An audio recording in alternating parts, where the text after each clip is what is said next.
Welcome to Daughter and Dad Podcast, Episode 4, Books You Can Bet On. Hi, I'm Pru. Hola, papá. And this is my dad, Ray. Hola, amiga.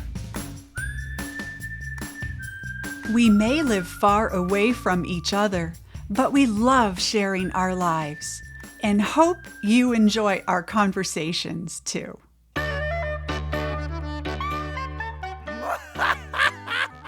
Well, how have you been? I have been pretty great. How about you? I have been so good. In fact, this past weekend, we had a community-wide garage sale. I bought an ant farm. An ant farm? Yeah, my only problem is I can't find tractors that small. Okay, that's a good one. I had another one I was going to toss at you. I bought a great thing for my living room. What did you buy? A decaffeinated coffee table. Hey, that's pretty good, Dad. I'll have to get you a decaffeinated coffee table book to go with it.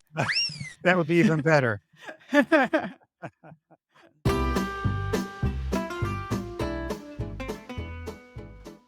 I hear that you went to Las Vegas. I did. Tell us about it. Well, I'll tell you some stories. What happens in Vegas stays in Vegas. No, there's actually two really good stories in many ways. One story was I walked into the Bellagio, really upscale casino, and I said, I wasn't staying there because I thought the prices were too high.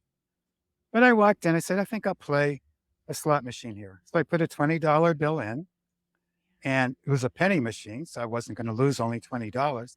But on my first try, I won $350. Wow! So I took the paper out, I cashed it in, and said, thank you, Bellagio. I went back to my casino. The other thing of note, which was kind of funny, before I came home that night, I decided to go up to bed early since my flight was leaving very early in the morning. I walked over to the bank of elevators, and there was a crowd of people coming off the elevators because that's when Vegas really happens, is at night. And this beautiful woman comes up to me and asks me, would you like some company in your room? And I said, no, thank you. Went straight to the elevator, went up to my room and went to sleep. It was my exciting adventure in Las Vegas. That sounds pretty exciting to me. You know they've got your name and face on a computer at the Bellagio. Don't let him in. He scams the machines. And he'll leave right after he gets a hit. Exactly. That was Ray's big, exciting adventure.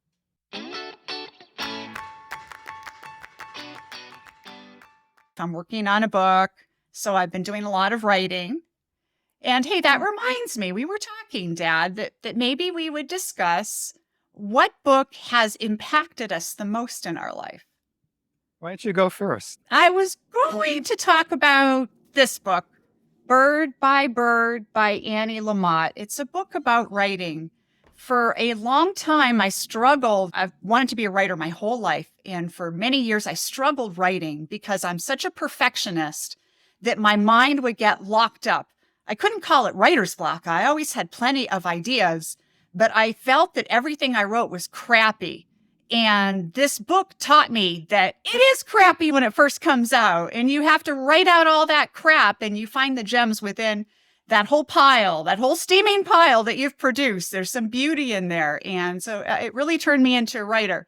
But the book, and this is going to seem really weird, that has impacted me truly the most in my life is a kid's book. And it has no words.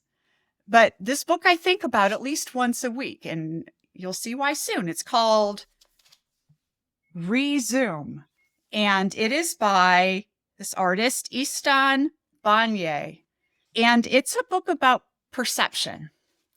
So the first picture in the book, you see what looks like an old indigenous cave painting, perhaps, a hunter with a bow and arrow. Then you turn the page and you find it's really the background of someone's watch. Ah. And every page you turn, you realize that the perspective changes all the time. So this looks like an artist in a museum, perhaps copying a cartouche or something. That's pretty profound, Pru, because often what we see isn't the whole truth. It's only part of the truth. Exactly. And so this book taught me that whenever I have trouble with another person or an idea, I have to stop and think. I am looking at just a sliver of the reality here, not the entire reality. So I have to shift my perception and zoom out, ReZoom. So that's my most influential book. I often taught in my classes at Ohio State that when two people look at each other or having communication, they only get 50% of reality. They need the other person to get the other 50% because you don't see what's behind you. You only see what's in front of you. Oh, that's beautiful. That's the same whole perspective there. The same thing. We need each other to get That's right. a much wider and much more accurate view. Yeah. Well, Pru, 2 good books. How about you, Dad? What book or books have most influenced you? One single book has influenced my life for many, many years. And the book is Man's Search for Meaning by Victor Frankl. Oh, Dad, I absolutely 1000% knew you were going to choose that book because when I was a kid, you gave me a copy of that book and I've read it many times. It's been influential for me. And I knew that was going to be your book. Frankl was an Austrian psychiatrist who was interred in Auschwitz during the Holocaust. And when he saw these people suffering in this horror of horrors, he saw those who somehow not necessarily thrived, but got through it much better than others. And those who did had meaning and purpose in that suffering. And those who didn't had given up hope.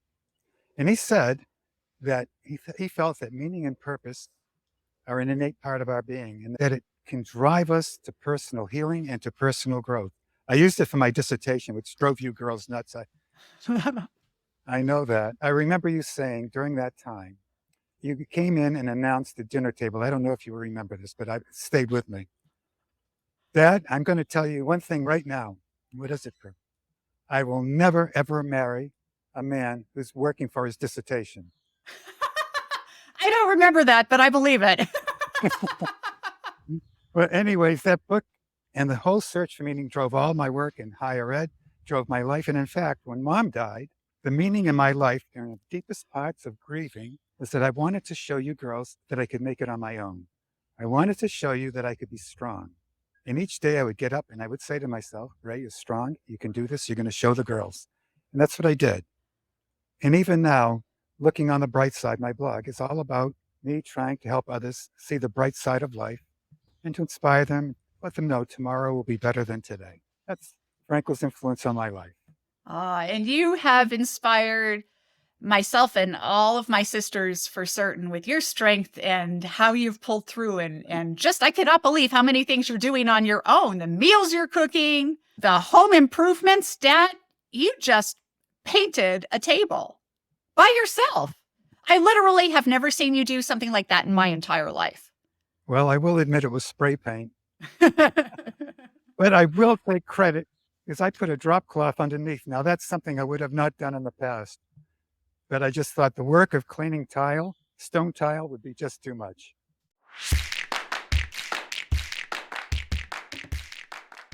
You showed me a photo, or sent me a photo, of a walk you took with Jengo. Yes. Well, actually, where Jengo took you for a walk. And it looked like you were out into some kind of wilderness. Where was that in New Mexico? That's half a block from my house. And Dad, I live in the city, as you know, and literally half a block from my house is the Hahn Arroyo. It's one of the big, long watersheds where the water flows down from the Sandia Mountains and flows all the way down into the Rio Grande. So this path, it's a bike path on one side, paved bike path, and the other side is like a hiking path. And I can walk that for miles all the way to the base of the mountains. Boy, what an ideal location you have. It's perfect. And Jengo loves it. He gets to bark at every cat, bird, random dog, bicyclist, you name it. He's going to town. Have you ever seen scorpions or snakes in that arroyo? every once in a while, you might see a rattlesnake. Snakes won't bother you. They're not aggressive in going after you. At least Not at all. right. So if you leave them alone, they'll leave you alone. They will leave you alone. But I did, because Jengo's such a nut, invest in a dog first aid kit at the pet store the other day. For snake bite? Well, snake bite, all you can do is call the emergency vet. I used Dr. Google to find that out. But it has all kinds of other things that this pup might need, antibiotics and all kinds of salves and bandages and you name it. When we first moved to San Antonio in the 90s, before we moved out of here and then came back, I almost stepped on a coral snake. Ooh. Where I was going. And I was about to put my foot down, and it would have gone right on top of this coral snake. I took my foot back, and I just watched it slither away. Oh, that's so scary. My legs get those kind of chills, if you... Yeah, Dad, I'm getting like the wobbly legs right now just thinking about it, because snakes are creepy and they're scary, and coral snake, that's a pretty deadly bite. Yeah. Kathy saw one last year when she was here helping me with my hip replacement. Oh, wow. She took a video of it, and it's not too far from where I live right now. Went right across the trail in front of her. Oh, wow. Well, we get small snakes, your typical garter snakes, and we do get rattlers here. Bull snakes, the big, huge, long, 5-6 foot ones that are very harmless, but look imposing. But you have to watch out for those rattlers, especially this time of year when it's sunny, they're out sunning. We also have a million lizards. Our backyard probably is home to, I don't know, at least 500 lizards, maybe more. Oh, you're lucky. They'll take care of the bugs and everything else. They do. And it's our state lizard. Now, our state lizard is very unusual. They are all female. They reproduce by asexual reproduction, and they're all clones of each other. So I've got 500 little clones in the backyard. I do have geckos that run around here. Yeah. Sometimes if I'm sitting on my patio, there's one, I think, who knows me. He'll just come and sit down right next to me and stay there for a little while until he decides to leave. But they know I won't hurt them. Yeah, they can get to know you. They really do. Once they learn that you're not a threat, they'll hang out with you. My buddies. Your buddies, your little buddies. My buddies, a gecko, a hummingbird, a mockingbird.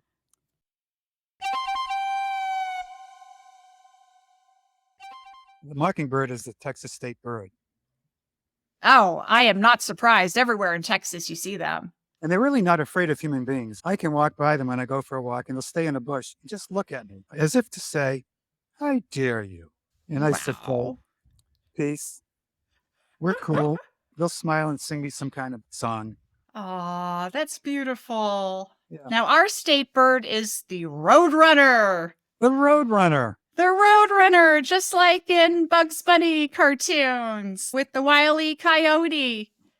We have a roadrunner. They're very territorial, so you won't see a lot of roadrunners in one area. But in my neighborhood, we have a roadrunner family. They live in this big kind of briery bramble patch. And this year they have 4 youngins, which they parade around. These roadrunners are vicious. Actually, the nickname for them here in Albuquerque is murder birds. Really? We saw one in the backyard. It literally was just hanging out near the back patio. I was watching it out the window, and then it zooted across in the blink of an eye and found a little mouse that was in the backyard. Boom. And then, boom, that mouse was gone. Ran off with it. We have dinner tonight. I do root for Wile E. Coyote, though. Poor Wile E. Coyote. That is going to be Jengo this year. He kind of looks like Wile E. Coyote. He does a little bit. He has the same kind of ingenuity where he's always trying to problem solve and thinks he's figured something out, and then it all comes crashing down. But he never gives up. He never gives up. That's the good thing. Yeah, he's one of us, Dad. That is for sure, Pru. That is for sure. Never quit, never give up. That's right. Always pushing forward. Well, Pru, do you have questions for our podcast followers? What is the most influential book that you have ever read? Share it in comments. Oh, that is so good. And what wild animals do you have around your house? Absolutely. And have you ever stepped on a snake? Or almost. Or almost. Scorpions count too. Or dragons. Dragons always count. And I hope I Right. step on one this afternoon. Or if you've seen a unicorn, please let us know. Adios, amiga. Adios, Papa. Love you, Pru. Love you, Dad. It's a wrap. Thanks for listening to Daughter and Dad Podcast. Please check out our website at daughteranddadpodcast.com. And be sure to like, subscribe, and leave your comments below. We would love to hear from you.